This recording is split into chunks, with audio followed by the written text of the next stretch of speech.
Philosophical implications. The next few readings take a scientific approach to the greater implications that arise. These ideas do have scientific evidence to support them. However, there is no physical way to prove these claims accurate or inaccurate.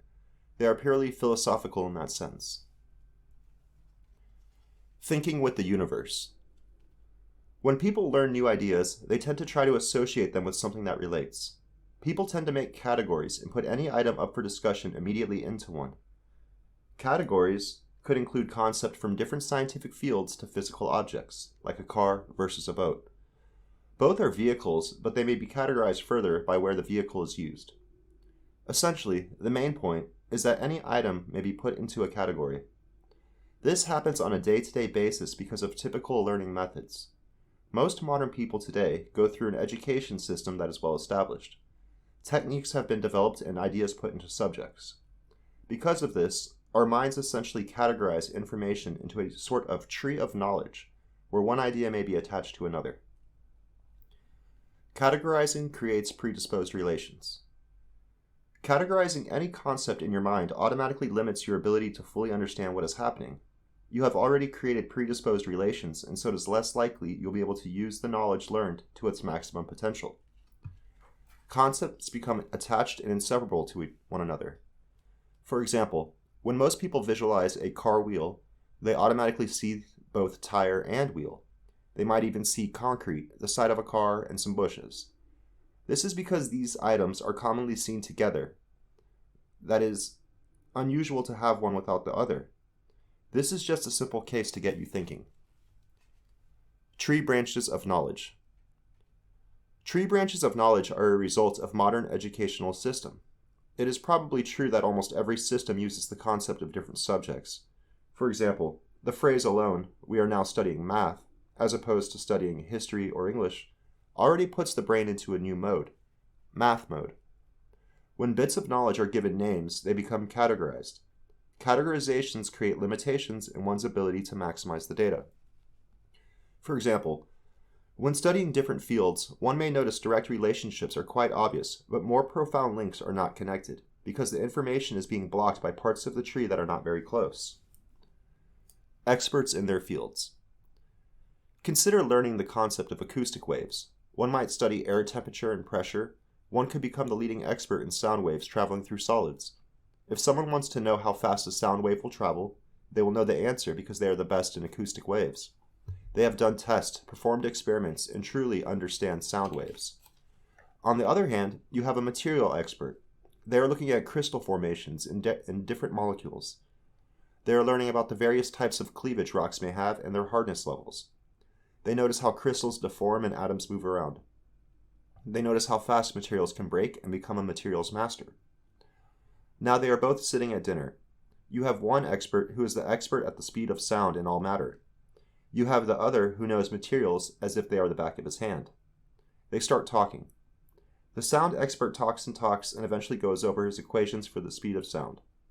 The materials expert then goes over his formulas. After a very lengthy discussion, he reveals his formula for crack propagations. Do the two realize they are now talking about almost the exact identical concept, and there could be a giant connection between the speed of sound and how fast a crack can propagate through a material? It really depends on the number of tree branches in the way.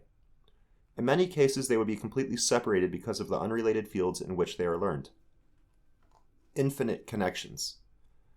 The tree branch style of learning is good. It makes it quick and easy to learn a specific task. However, it is quite limiting to the cognitive process and innovative thinking. By removing tree branches of knowledge from the way you learn, you may see that you know much more than you think. Connections that once seemed unnoticeable will be staring at you in the face. There are many ways to create this effect when learning. The easiest way is to not categorize anything ever. This may sound ridiculous, but ultimately everything is the same anyway because it's made of light. A great way to create this effect is not to pre-frame the person that is learning. The second you pre-frame the scenario, the individual will attach the knowledge to branches. The goal is to have it be more of an absorbed knowledge for the person learning. It is almost best to ignore the information. Sure, listen to it, maybe visualize, but the second the lesson is over, move on. You do not need to cognitively think about that information anymore. If it is a problem, do not categorize and simply let it go. Learning with the universe. Where does your conscious mind exist? The answer may be in your head. However, the mind and spirit are made of light and are part of the universe. Every single atom or molecule is fundamentally made of the same material as your physical brain. When a thought occurs, there's basically a light show of electrical connections. Electrical synapses create electromagnetic fields, and any electromagnetic field or energy may be considered light. Therefore, your thoughts are made of light. Your thoughts then have the ability to interact with the electromagnetic waves of any other particle or wave that may be passing through your body. Going off the concept of space preparation, you could say that your mind's light encompasses the entire universe. So why only think in your physical head? Let your thoughts flow into the universal mesh of knowledge, and you will physically think less. You will notice solutions to problems instantly, and your sense of awareness will heighten. Developing this skill. Like the tree branch method of learning, any style of learning may be developed with practice. The tree branch method is good and creates desired results within a single field. However, the ultimate potential of full knowledge and ability to connect the dots may be much less. By full knowledge, I am referring to the amount of usable knowledge that may transfer into an intuitive notion. An easy method to develop this skill is to cover a new topic every 5 to 15 minutes. If the topic requires much more time, then discuss maybe for 30 minutes and then go use a completely different part of your brain for the next 15.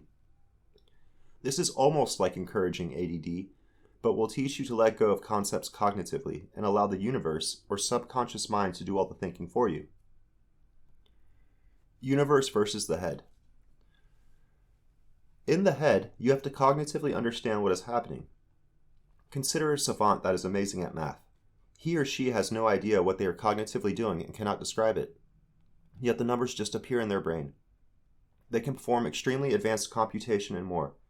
It is truly incredible. This type of thinking is almost impossible to cognitively wrap your head around, and many of the calculations would take seconds to even mentally think about the steps involved. However, upon a simple glance, these savants know the answers. Where is their thinking happening? It is most likely not in the conscious mind, and most likely in what some would call the subconscious or universe. Universal mind. Your mental light and that of all beings extends to the edge of the universe in at least one or more reference frames. Therefore, it is easy to see the mesh of knowledge that may exist within our experience. All knowledge of all time is accessible, and once mastered, learning becomes more like remembering. Remembering knowledge. It is easy to remember knowledge that has not yet been told. Again, it comes down to perception. Do you think you are learning it for the first time or simply experiencing it for the first time? Remember, through space preparation, that everything is somewhat everywhere, and that the past and future may be just as solid as the present moment, but your mind is only tuned to the now due to evolution within the expanding universe. That means that it could already exist in your subconscious. The fact is, the experience exists somewhere in space-time, and therefore your mind has the ability to interact with it. All knowledge of the universe resides within the light it encompasses. Your thoughts exist at the edge of the universe in any moment of space-time. By removing cognitive thought and learning to work with the universe, a greater knowledge and understanding will be the result of any topic. Dreaming at light speed. Have you ever had a dream that seemed to last minutes, days, months, if not years, then to realize you have only been asleep for 60 seconds? How is this possible? How can so much mental time pass in such a short amount of physical time? To answer questions like this, we must first explore the nature of how and why humans perceive time, as well as the nature of time within our reality. Human versus universal time. Seconds and minutes are all categorizations of man-made time. Humans define the length of a minute and the length of a second. In social settings, it is used to organize events and meetings. It can be a helpful tool in organization. It is important to understand that it is man-made time and not universal. Man-made time can pass at different rates in different reference frames and is a result of our four-dimensional reality, X, Y, Z, and T. Universal time is constant and solid throughout reality. It is the fluid of the crystal of time. Reference frames of existence. Understanding the concept of a reference frame is crucial for understanding the concept of dreaming at light speed. A reference frame, in the simplest terms, is a place in space that may be considered stationary when compared to everything else in existence. Many people think of the Earth as being still when they walk. However, the Earth is spinning really fast and orbiting the Sun at a ridiculous speed. The reference frame is simply a definition that helps people compare two places in space with respect to each other. It is extremely important when considering Doppler shifts, and that our conscious experience is a result of the waves we interact with. Einstein's theory of relativity basically says that when objects are moving near the speed of light relative to another object, that they become time dilated, Lorentz contracted, and mass increases. This effect happens when any acceleration occurs and is directly related to the differences in velocities. This is not the case for universal reference frame of the fifth dimension, which is based off universal time. The greatest magic trick recap. Einstein's theory of relativity might as well be the universe's greatest magic trick. It is so great because, although flawed by human perception and understanding, it has value in modern technology. Einstein is correct when he says that waves can become time-dilated and contracted. This is apparent in satellites. They must be corrected for time dilations as they orbit. Lorentz contractions and time dilations may all be solved through simple vector addition of accelerated reference frames and is relatively intuitive by nature. The magic trick created by the universe is that light is the median at which we are able to detect objects.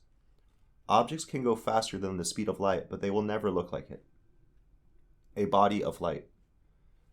The human perception of time in our physical universe is a direct function of mental or spiritual shift in brain function. Time flies when you are having fun and seems to take forever when you are waiting for something. These are all perceptions of man-made time. Although two physical bodies may have experienced the same amount of time, their spirits or souls may not have. The essence of life, energy, chi, the spirit, the soul, or whatever you want to call it, experiences much more time than the physical body. It may be hard to imagine because we are comparing man-made time to universal time. In universal time, everything is already everywhere, in one frame or another. In man-made time, the core of modern human focus, due to evolution of the species within an expanding universe, time is defined and constant. The future has not yet happened. The human body is solid and its spirit is made of light. The human consciousness or mind is the bridge that connects the two, creating our individual realities. This means that human focus, which is controlled by the mind, has the ability to jump from one reference frame to another. Our everyday life, morning routine, work, eating, and etc. is all in the solid frame, which is a frame dominated by our bodies. In this solid frame, man-made infrastructures dominate and there is not much room for faith. In the spiritual frame, the one made of light, everything is somewhat everywhere. There is no questioning because all is known. In this place, technology is of no use and universal knowledge is certain. There is no time, solely existence. Everything is relative. Humans use patterns and rhythms to help them perceive man-made time, like heartbeats and shadow movements throughout the day. These are all tools that help us calculate time. So why then may dreams last forever? When you dream, the focus of your brain is not in the current moment. It is in a metaphysical world, one where man-made time has no power or control over the mind's focus. This may confuse a being into thinking that many hours may have passed when only a few minutes have gone by on their physical clock. In short, your dreams are made of light and may be occurring at the edge of reality, in the Deltaverse.